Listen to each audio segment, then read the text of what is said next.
Vote মিটতেই খুন BJP কর্মী নদিয়ায়। নৃশংসভাবে খুন হলো একজন ব্যক্তি। ঘটনাটি ঘটেছে নদিয়া জেলার কালীগঞ্জ থানার অন্তর্গত ভাগাচাঁদপুর এলাকায়। মৃত ব্যক্তির নাম হাফিজুর শেখ। মৃতের আত্মীয় পরিজনদের অভিযোগ 10 থেকে 12 জন দুষ্কৃতী এসে নৃশংসভাবে হত্যা করে হাফিজুল শেখকে। গত পঞ্চায়েত নির্বাচনে মৃতের আত্মীয় পরিজনরা সকলেই সিপিআইএম করলেও গত লোকসভা নির্বাচনে শুভেন্দু অধিকারীর হাত ধরে যোগদান করেছিলেন বিজেপিতে। ফলে এলাকার একজন বিজেপি কর্মী হিসেবে পরিচিত ছিলেন মৃত হাফিজুর শেখ।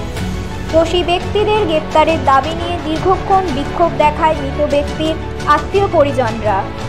ঘটনাস্থলে এসে পৌঁছান বিজেপির নেতৃত্বরা। তৃণমূলই এই নৃশংসভাবে হত্যা করেছে বলে অভিযোগ মৃতের আত্মীয়দের। এই ঘটনা নিয়ে কি বলছেন মৃতের ভাই এবং বিজেপির নেতৃত্বরা শুনুন। ঘটনাটা বলতে আমার ভাই এখানে ক্যারাম বোর্ড খেলছিল। ক্যারাম বোর্ড খেলার সময় এই গ্রামেরই এক তৃণমূলের এক বড় গোষ্ঠী, মানে তারা হচ্ছে ক্রিমিনাল, তারা অ্যান্টি সোশ্যাল, তারা এসে আমার ভাইকে এখানে পরপর দুটো গুলি করার পরে আমার ভাইয়ের মাথাটা কেটে নিয়ে চলে যায়। একদম দিবালোকে এখানে প্রচুর মানুষের জনসম্মুখে কেটে নিয়ে চলে যায় এবং তারপরে গিয়ে আবার ফের আমাদের অন্যান্য ভাইদের বাড়িতে গিয়ে ফের বোম চার্জ করে। ফের আমার ভাইদের বাড়িতে গিয়ে এখান থেকে আমার ভাইটাকে মেরে গিয়ে আবার ফের অন্য জায়গায় বোম চার্জ করে। আমার ভাইয়ের মাথা দেয়নি। কেন মারলো? মারলো, আমরা বিজেপি করি, আমি আমার ভাইটাকে নিয়ে আমরা মানে এখানে একটা ভালো গোষ্ঠী আমাদের, মানে বিজেপিতে আমরা গিয়েছি। বিজেপির সংগঠনটা আমাদের খুব প্রখর, তাই আমার ভাইকে আজকে ফোন হতে হলো। কারা মারলো? এটা মারলো এখানকারের কাসেম, সহজ, নাসিম, সবুর, আলী, বান্ডু। তারা কোন দল করে? এটা তৃণমূলের গুন্ডা বাহিনী। আপনার ভাইয়ের নাম? আমার ভাইয়ের নাম হচ্ছে হাফিজুল শেখ। আমার ভাই একটা ভালো ছেলে, সে আমরা সিবিআই দাবি করছি, এই কেসটা সিবিআই ইনভেস্টিগেশন হবে, এটা আমরা একদম করজোড়ে আমরা এটা দাবি করছি। কতজন এসেছিল? ওরা এসেছিল এখানটাতে মোটামুটি 11 থেকে 12 জন। আপনার ভাই এর আগে কোন দলের সমর্থক ছিল? এর আগে আমার এই ভাই হচ্ছে সিপিএম, আমরা আগে সিপিএম করতাম। যে মারা গেল সে এখন মানে বিজেপি করতাম, আগে সিপিএম করতাম। পঞ্চায়েত পর্যন্ত মানে আমার দাদা সিপিএমের প্রার্থী, সিপিএম করেছে। পঞ্চায়েতের পরে আমরা সব বিজেপিতে চলে এসেছি। তাহলে বিজেপিতে আসার জন্য কি খুনটা হতে হলো? বিজেপি করার কারণে আজকে আমার ভাইকে ফোন হতে হলো।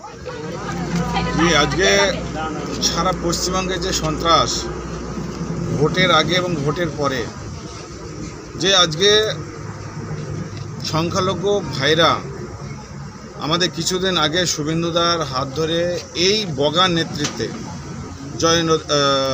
জয়নুদ্দিন মোল্লা বগা, আমাদের ভাইয়ের মতন, তার নেতৃত্বে এই এলাকা থেকে বেশ কিছু সংখ্যালঘু ভাইরা আমাদের বিজেপিতে জয়েন করছিল। আর তার নেতৃত্বে এলাকায় এই এলাকায় আস্তে আস্তে বিজেপির সংগঠন বাড়ছে এবং এই যে লোকসভা নির্বাচনে এই এলাকায় একটা ভালো ভোট এরা করছে। যেহেতু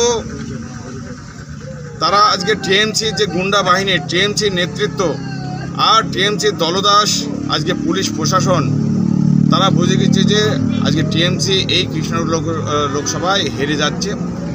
আর তার জন্যে যারা এইরকম সংখ্যালঘু ভাইরা বিজেপিতে জয়েন করছে তাদের ওপর এইরকম একটা প্রতিশোধমূলক যে একটা বার্তা ইতিমধ্যেই তাদের কাছে পৌঁছে দিয়েছিল এবং আর তার প্রতিফলন হিসাবে আজকে তার মার্ডার হতে হলো।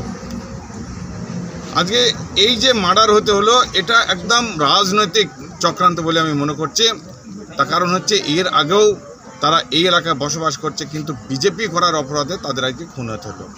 পশ্চিমবঙ্গে সর্বত্রই যে একটা বাতাবরণ চলছে, এখানে আইনের কোনো শাসন নেই, আইন বলে কিছু নেই। আর যারা আজকে শাসন রক্ষককে আজকে ভক্ষকের ভূমিকায় আজকে পালন করছে। এরা বলছে পুলিশের ড্রেস নাকি খাকি ড্রেস পরে এসছে এবং প্রকাশ্যে দিবালোকে একদম এখানটায় থেকে মেরে তারা গটগট করে এখান থেকে হেঁটে চলে গেছে। কী সাহস হতে পারে তাদের, কত সাহস হতে পারে তাদের। এবং শুধু তাই নয়, এই যে আমাদের হাফিজুলকে খুন করার পরে তাকে মাথাটা কেটে নিয়ে চলে গেছে, নৃশংস খুন যাকে বলা হচ্ছে। তাই আমার মনে হয় পশ্চিমবঙ্গে আজকে যে অরাজকতা সৃষ্টি হয়েছে, আইন বলে কিছু নেই, আমরা এর প্রতিবাদ চাই। এর যারা এই খুনের সঙ্গে সম্পর্ক আছে তাদেরকে অবিলম্বে গ্রেপ্তার করতে হবে এবং তাদের একদম দৃষ্টান্তমূলক তাদের শাস্তি দিতে হবে, যাতে এইরকম নৃশংস খুন আর কাউকে না হতে হয়। এটাই আমার বলার।